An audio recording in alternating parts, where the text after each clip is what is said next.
जय हिंद बच्चों। भूगोल की ऑनलाइन क्लास में आपका स्वागत है। और आज हम बात कर रहे हैं सेकंड यूनिट की, जिसका नाम है विश्व की जनसंख्या। यानी आज हम ये बात कर रहे हैं भी अगले कुछ दिन हम क्या पढ़ने जा रहे हैं। हम पढ़ेंगे सेकंड यूनिट के बारे में।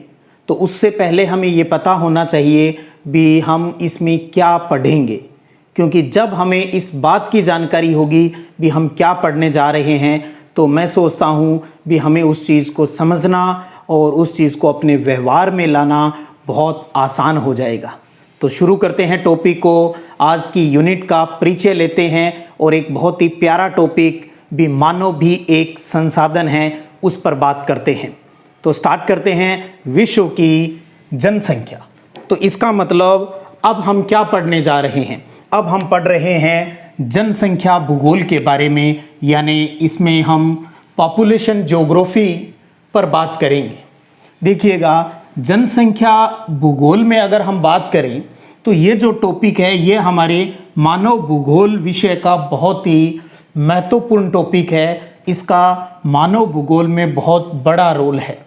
हमने पढ़ा है फर्स्ट चैप्टर के अंतर्गत भी मानव भूगोल का जो सेंटर पॉइंट है, यानी केंद्र बिंदु, या यूं कहें भी केंद्रीय स्थान किसको प्राप्त है, तो वो हमने पढ़ा मानव को। भी मानव का मानव भूगोल में एक केंद्रीय स्थान है। तो यहाँ हम एक चीज और समझ लेते हैं भी मानव एक संसाधन के रूप में भी है। मानव एक संसाधन के रूप में भी है। बहुत प्यारा प्रश्न भी बनता है बोर्ड परीक्षा की दृष्टि से भी, सिद्ध करें भी मानव एक संसाधन है, या बताइए भी मानव एक संसाधन के रूप में होता है। अपनी बात को समझाइए। तो देखिएगा, हमें पता है भी संसाधन क्या होते हैं। संसाधन का मतलब होता है वो कोई भी चीज जो मानव के लाभ के लिए होती है, हम उसको संसाधन कहते हैं। तो इसका मतलब मानव भी खुद के लिए लाभदायक है, इसलिए हमने मानव को संसाधन की संज्ञा दी है। क्योंकि मानव क्या करता है, मानव है वो बहुत से संसाधनों जैसे भूमि, मिट्टी, खनिज, वनस्पति यानी पेड़ पौधे, और जंतु, इन सब का उपयोग करता है। तो यानी मानव क्या हुआ, इन प्राकृतिक चीजों का उपभोग करता हो गया। और इसके साथ साथ मानव क्या करता है, बहुत सी आर्थिक क्रियाएं करता है।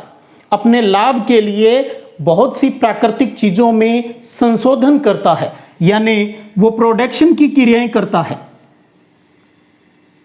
यानी उत्पादन की क्रियाएं हैं वो करता है। वो कृषि करता है, वो पशुपालन करता है, वो व्यापार करता है। ऐसी बहुत सी आर्थिक क्रियाएं करता है। कौन करता है, मानव करता है। तो इसका मतलब कुछ अच्छी चीजों का क्या कर रहा है, वो सृजन कर रहा है। तो मानव इस पृथ्वी के ऊपर संसाधनों का सृजन भी कर रहा है और इन संसाधनों का उपयोग भी कर रहा है। हम अपनी इस बात को ऐसे समझा सकते हैं भी मानव अपने प्राकृतिक और सांस्कृतिक, प्राकृतिक व सांस्कृतिक वातावरणों का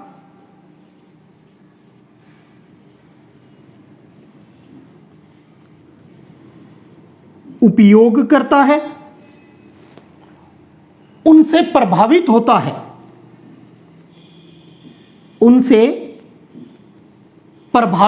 है, और उनमें परिवर्तन भी लाता है।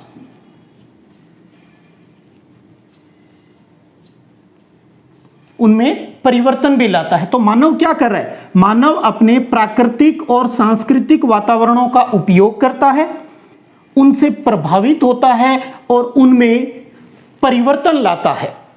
तो यानी इसका मतलब यह हुआ भी मानव क्या कर रहा है, मानव है जो इन प्राकृतिक संसाधनों का उपयोग करके, इन प्राकृतिक संसाधनों का उपयोग करके अपनी संस्कृति का निर्माण करता है। तभी तो हमारे भूगोलवेताओं ने क्या कहा है, उन्होंने कहा है इसलिए हमें इस पृथ्वी के ऊपर मानव का अध्ययन करना चाहिए। मानव का अध्ययन इस पृथ्वी के ऊपर हमें करना चाहिए। तभी तो हम आज उसी टॉपिक को, उन्हीं बातों को आगे बढ़ाते हुए उसी मानव की संख्या पर बात कर रहे हैं। क्योंकि देखिएगा, एक मानव है जैसे हम हैं, हमारे लिए हमारी सरकार यानी दूसरा मानव हमारे लिए बहुत सी पॉलिसियां बनाता है, नीतियां बनाता है हमारे समग्र विकास के लिए, हमारे आर्थिक उत्थान के लिए। तो इसलिए मानव क्या हुआ, एक मानव दूसरे के लिए संसाधन भी हुआ। तो इसलिए कहा गया है भी मानव एक संसाधन है और इसका अध्ययन करना बहुत जरूरी है। तो इसीलिए हम जनसंख्या भूगोल, एक नई ब्रांच आ गई भूगोल की, जिसमें हम इस मानव की संख्या पर बात करते हैं, जिसके लिए हमें प्लानिंग करनी है। तो देखिएगा, अब हम बात करते हैं तो फिर इस जनसंख्या भूगोल में हम किन बातों को पढ़ेंगे। इस जनसंख्या भूगोल में हमें यह पढ़ना होता है भी अलग अलग क्षेत्रों में लोग किस प्रकार फैले हुए हैं, अर्थात वहां के जो स्पेशियल यानी स्थानिक वितरण पर बात करते हैं। इसके अंतर्गत स्थानिक मतलब किसी स्थान विशेष की बात, यानी क्षेत्रीय वितरण की बात आती है भी कहां पर लोग हैं वो ज्यादा केंद्रित है, कहां पर लोग कम रहते हैं, इस चीज का अध्ययन है वो इसके अंतर्गत किया जाता है। साथ में हम पढ़ेंगे जनसंख्या के घनत्व के बारे में भी, कितने लोग कितने एरिया में रहते हैं, इनको प्रभावित करने वाले यानी वितरण और घनत्व को प्रभावित करने वाले कारकों के बारे में भी पढ़ेंगे। और यहां हमें इस बात को क्लियर करेंगे भी इस स्थानिक वितरण में, इस क्षेत्रीय वितरण में कहां जनसंख्या अधिक है और कहां कम है और क्यों है, इस पर भी बात आएगी। इसके अंतर्गत साथ में हम पढ़ेंगे भी जनसंख्या वृद्धि है वो क्यों और कैसे बढ़ती है, और अगर जनसंख्या वृद्धि हो रही है तो उससे हमारे सामने कौन सी समस्याएं उत्पन्न हो रही है, और उन समस्याओं का हम समाधान भी ढूंढेंगे भी, उसका सॉल्यूशन क्या है बढ़ती हुई जनसंख्या को कंट्रोल में करने का। साथ में हम ये भी पढ़ेंगे भी जनसंख्या वृद्धि में माइग्रेशन का रोल क्या है, प्रवास का क्या रोल है, और प्रवास के प्रकार कौन से हैं, प्रवास का परिणाम क्या भुगतना पड़ता है हमें, उस पर भी हम बात करेंगे।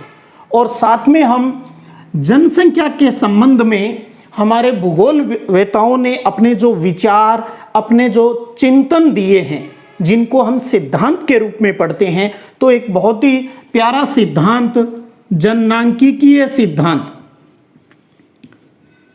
जननांकिकीय जनसंख्या सिद्धांत, वो भी इस यूनिट में, इस टॉपिक में हम पढ़ने जा रहे हैं।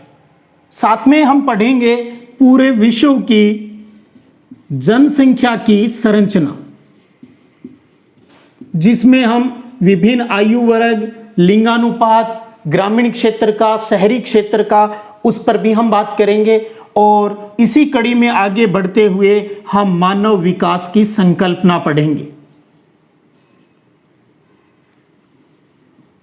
मानव विकास की संकल्पना यानी कंसेप्ट ऑफ ह्यूमन डेवलपमेंट, वो भी इसी पॉपुलेशन ज्योग्राफी के अंतर्गत पढ़ा जाता है। अब हमारे जो पुस्तक के लेखक हैं, उन्होंने इस जनसंख्या भूगोल के इन टॉपिकों को हमारे लिए समझने में आसानी रहे, इसके लिए उन्होंने क्या कर दिया, इस पूरी यूनिट को 3 चैप्टर में बांट दिया। वो 3 चैप्टर है अपना तीसरा चैप्टर, चौथा चैप्टर और 5वां चैप्टर, जिसमें हमारे तीसरे चैप्टर का जो नाम है वो है जनसंख्या, वितरण, घनत्व एवं वृद्धि। हमारा चौथा चैप्टर है विश्व जनसंख्या की संरचना। हमारा चौथा पांचवा जो चैप्टर है वो है जनसंख्या, प्रवास और मानव विकास। तो यानी जनसंख्या भूगोल के इन टॉपिकों को हम 3 चैप्टर के माध्यम से, तीसरे, चौथे और 5वें के माध्यम से समझेंगे। अब इसका मतलब ये क्लियर हो गया भी अगली क्लासेस में हम चैप्टर वाइज एक एक टॉपिक को लेकर हमारे कंसेप्ट को हम क्लियर करेंगे और उस चीजों को, उस समझ को हम हमारे व्यवहार में लाएंगे। अब बात ये आती है, क्या इन चीजों को पढ़ने के लिए हमें कुछ और चीजें चाहिए? बिल्कुल चाहिए।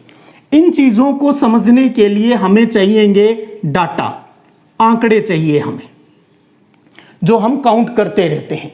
तो इस टॉपिक को समझने के लिए हमारे सिलेबस में जो दिए गए हैं उन डाटा का हम इस्तेमाल करेंगे और वो है 2013 के डाटा। यानी विश्व की 2013 की जनसंख्या क्या है उस पर हम बात करेंगे। इन्हें रटना नहीं है, इनके साथ हमारी समझ विकसित करेंगे और ये चीजें अपने आप याद हो जाती है। और अब बात आती है, ये आंकड़े किसने जारी किए? ये आंकड़े जो जारी किए गए हैं, ये किए गए हैं जनसंख्या संदर्भ ब्यूरो,